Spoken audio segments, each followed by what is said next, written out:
saying it's very nice to meet you. So thank you for reaching Yeah. out. So let's start with a brief synopsis of the plot Okay. for Faith Under Fire. So the briefest synopsis I can give is that it's the modern day story of Job. So if you don't know the story of Job from the Bible, it is basically he goes through trials and tribulations, and God is really testing his faith, and he pretty much loses everything. So we just put a modern day twist on that. With the times, it goes perfect with like the pandemic. We did not plan for that. So we dealt with cancer. So he loses his wife to cancer, and he kind of has to deal with that grief and how do you deal with it. Mhm. And then once he thinks he has a handle on that, something else happens in the movie that's very traumatic, Okay. and he has to deal with that on top of the loss of his wife.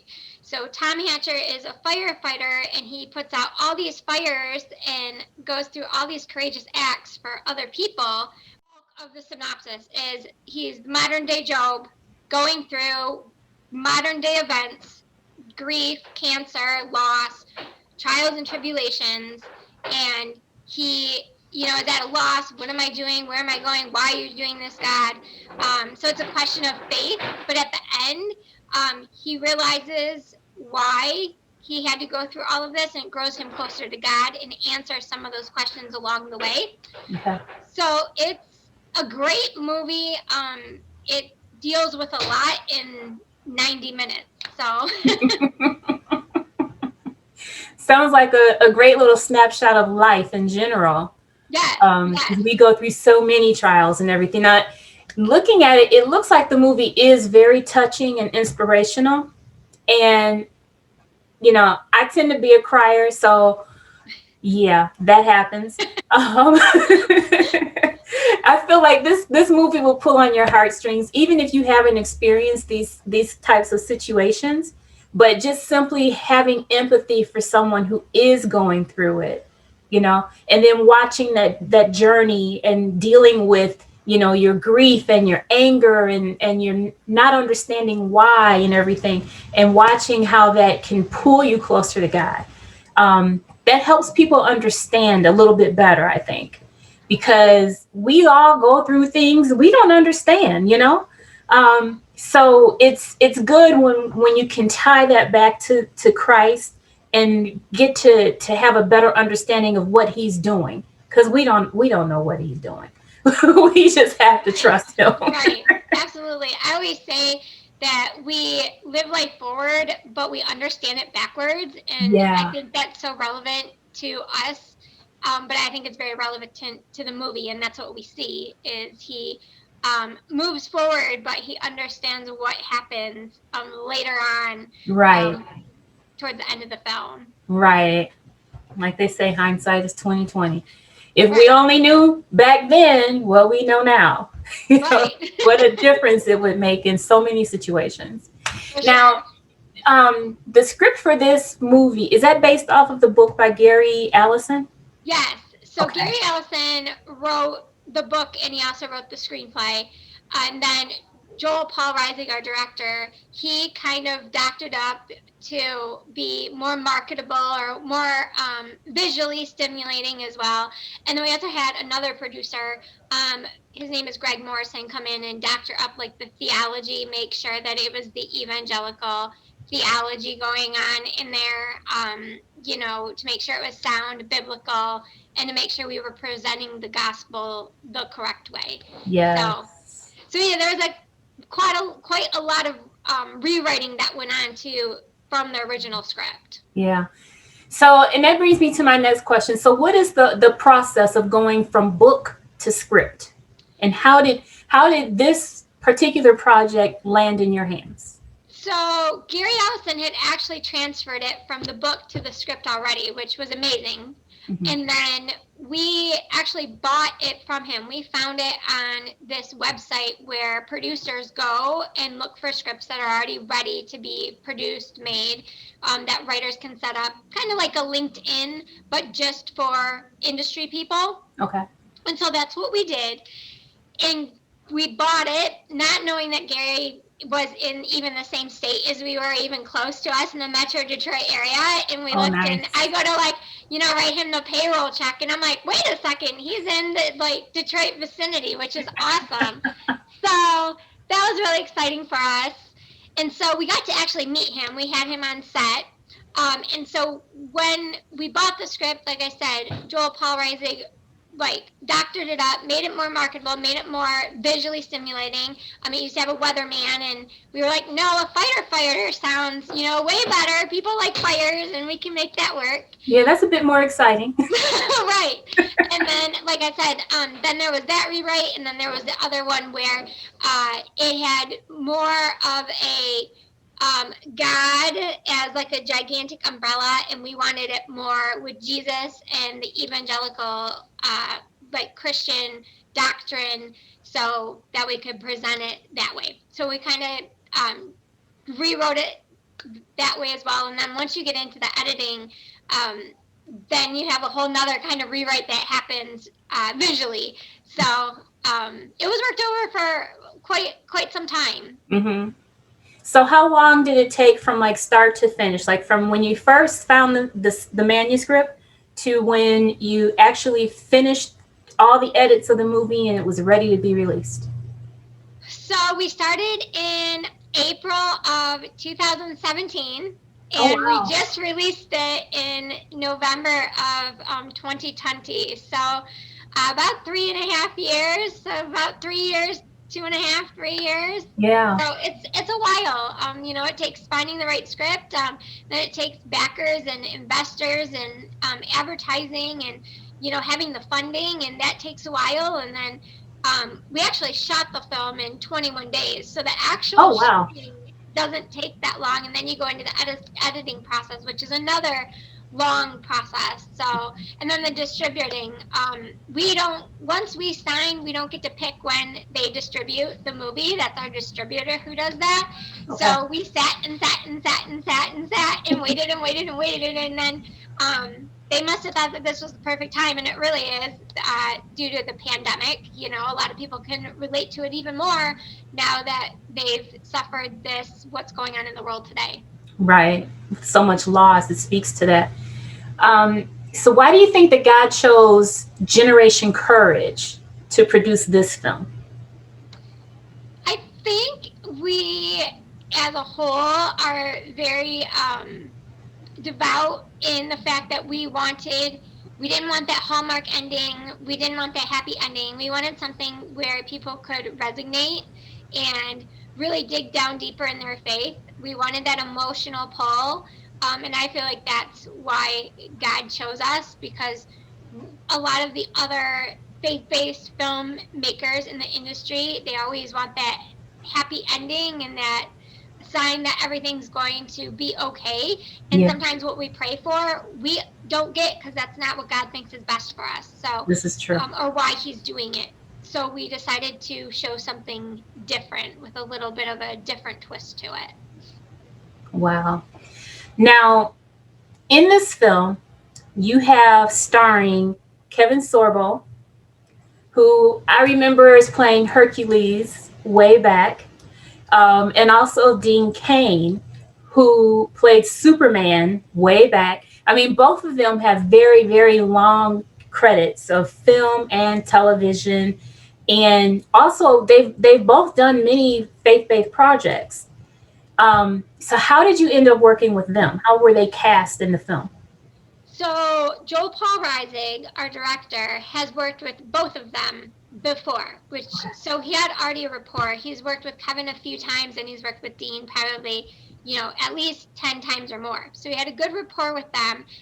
But it's the first time since God's Not Dead that they've both been in a faith-based film together. So that was super exciting for us. So we're just so happy that God could orchestrate it so they were both in the film. Yeah, that's awesome how God brings things together. So while you were filming the movie, there had to have been some moments of, just like, I will never forget this. So what really stands out to you? So one of those moments was when Kevin showed up on set, who was a delight. So I am a huge Michigan Wolverines, go blue, and I didn't realize that Kevin was from Minnesota, and he, was also a college fan. So we're in the elevator, and he's like, we're taking him down to set, and he says to me, "So you really like those Wolverines?" And I was like, "Yes, yes, I do." And he's like, "Those Wolverines are so much more vicious than a gopher from Minnesota. Like, I don't understand. Like, why did they make us gophers? Like, I had to be a gopher." And he's telling me all about these football stories from when he grew up in Minnesota. And it was just such a great, time to actually really connect with him on a different level than an actual, work relationship. Yeah. The elevator ride was probably 3 minutes from, 5 floors down, but it was really fun, and it made a nice connection between the two of us. So I look forward to working with him again. Nice, nice. I think it's always wonderful when people can have those little moments when they connect with each other. It just a few minutes of conversation can go a long way. And you never know what a person's dealing with in their life. And something you say that is just so just blah can mean the world to them, For and sure. really lift up their day. So I think that's just awesome. Now you have been personally working in the film industry since at least 2009, right? Yes. So I founded Generation Courage in 2009. We started doing short films, doing competitions, doing some film festivals. We did this 48-hour challenge, which is so much fun, where you would make a film in 48 hours. So you had to write it, make it, and edit it and score it and then turn it in. It was a crash course in filmmaking, and I did that for probably 10 years. And before I started doing a little bit longer faith-based short films, which are on YouTube. I'm not going to tell you they're great because they were like when I started. And then finally, I stepped out in faith and decided that I was going to do feature length film, and we were going to move on to bigger and better stuff because I felt like that was divine timing, and I had learned enough to where I could do it successfully. Nice, nice. So in doing that, and you felt like you could do it successfully. So tell me about what you do as an executive movie producer. So what is your role with the film? So it's a really fancy title for not that fancy of a job. So it's basically a lot of admin work. So all the paperwork, all the lawyer, all the things that, contracts, payroll, funding. The biggest thing is funding. So you get all your investors or all your donations. We do a lot of more donations than investing, like a typical movie set or company does. Most of them have investors that invest in the film. We do all of it through donations, and then we have different levels and tiers of donations, as well as marketing, so advertising. So for our next film, Godspeed is a racing film based on Proverbs.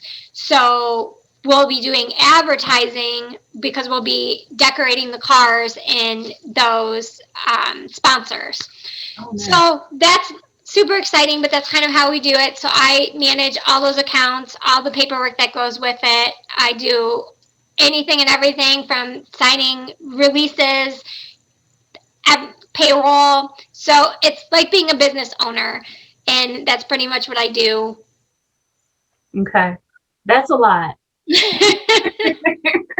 That's a lot.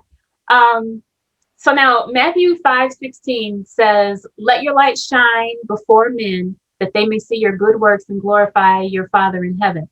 And I saw that the mission for Generation Courage is to be a light in the darkness. So tell me how challenging it's been being in the film industry to be that light. So I worked in the faith-based films, but I've also worked in secular film. It's definitely harder when you work in secular film. You are the only light sometimes on a secular set. Being in the faith-based, those people that are non-believers, or I like to call them pre-Christians. I heard that the other day and I loved it. that haven't become believers. We work with both, so we are a light in that darkness. The film industry is very dark. It's very, secular culture versus counterculture, where the faith-based industry is more so the Christian culture, so counterculture to what we're used to. And I enjoy both. I enjoy being the only person on set who, knows the gospel or knows Jesus, because you can let that light shine. Because people start asking questions. Well, why aren't you doing this? Why aren't you doing that? How come you don't talk like this? Why don't you do that? Right. That's a door opener. When you do the faith-based type of movie and the secular world comes in, or you have a secular actor, they are watching you. They watch you like a hawk. They want to see how you act. They want to see if, what you're all about. So there's that curiosity there. And there's also a respect level, I think, that comes with it. If you're working on our set, you may not agree with what we believe, but you're going to respect it. So when we pray, you don't have to pray with us, but you're at least going to sit there quietly, and we're going to pray before we, start our day. And there's many people who do it, and, it leads to opening those conversations and maybe planting a seed where somebody wouldn't have asked that question, or we couldn't have planted that seed elsewhere. Right. When I did the short films, we always did very similar to what we did for this one. We have a verse at the end of the movie that relates to the message of the movie. Okay. And a lot of people, we did the secular and still threw that verse up there. And a lot of people would say, I would never come into a church, but I would come watch your movie. And I never realized that you could do this type of movie and throw a verse up there and have it relate to my life. And that was just the most amazing thing when I stood up there and said, does anybody have any questions? And they said, yep, wouldn't go to a church, but I sat in this theater and didn't know anything about the Bible, never read the Bible.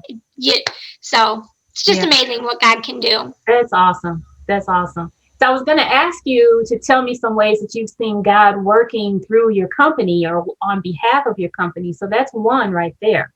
And that's wonderful. Because anytime you can open the door and spark that curiosity, I mean, that's just fantastic. And then you get people's brains to churning and saying, what is this God thing all about? What's this religious thing about? So I think that's absolutely fantastic.